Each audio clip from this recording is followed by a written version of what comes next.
By now, the Israeli bulldozers had finished thetheir work in Jenin. אם זה אחר כך עניין גדול, ביזה בצה"ל. לא ביזה בצה"ל, הרסו שכונה. What's down there? No.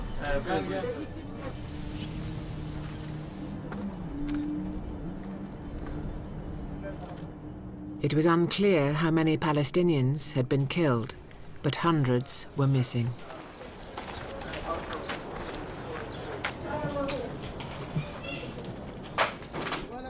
يعني واحد الناس باليوم بعد ما سحبوا اليهود وردوا رجعوا فتحوا ساعتين كيلومتر، رحت على ساحة المخيم، ريحة الموت طالعة، يعني موت. يعني إذا أنت واحد إنسان يعني كل كان يصير عنده استفراغ ووجع راس وينسحب لأنه شيء مش طبيعي كان موجود.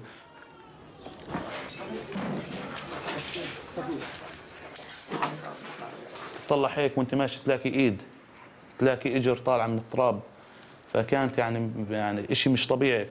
يلا الله أكبر الله أكبر الله أكبر الله أكبر. The Israeli army pulled back, but they threw up a blockade around Jenin and refused to allow in humanitarian aid. The United Nations announced an investigation to find out whether Israel had massacred civilians in Jenin.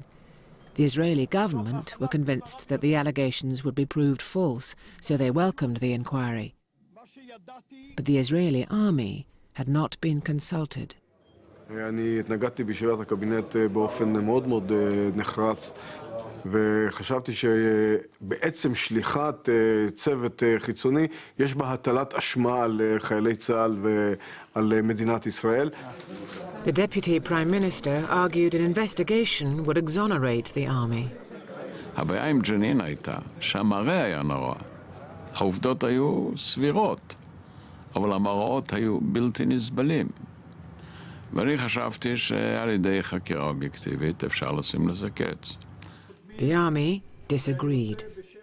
ואני עמדתי על כך כרמטכ"ל, כי חשתי בזה שזאת תהיה פגיעה גם בלוחמים, גם במדינת ישראל. והרמטכ"ל טען שהגיבוי המוחלט שהוא יודע לתת למפקדים ולחיילים בצה"ל עלול להיפגע אם תהיה ועדת חקירה כזאת, והיא עלולה להעמיד אותו במצב בלתי אפשרי.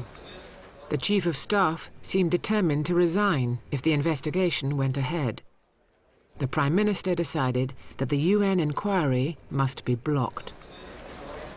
I don't think that any nation in the world has the right to bring the Israeli citizens and the state of Israel to court. No one.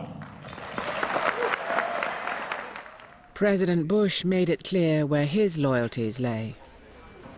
I do believe Ariel Sharon is a man of peace. I think he wants, I'm confident he wants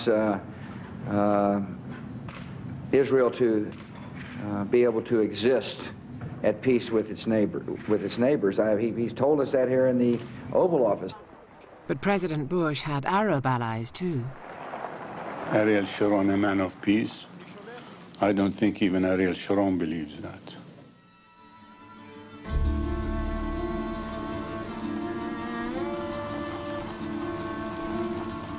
That week, the Saudi foreign minister and his crown prince arrived at the president's ranch.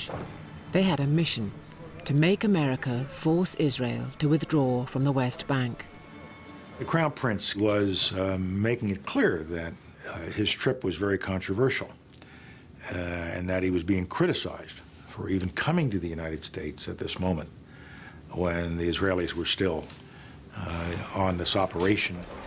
The crown prince said, why back Israel?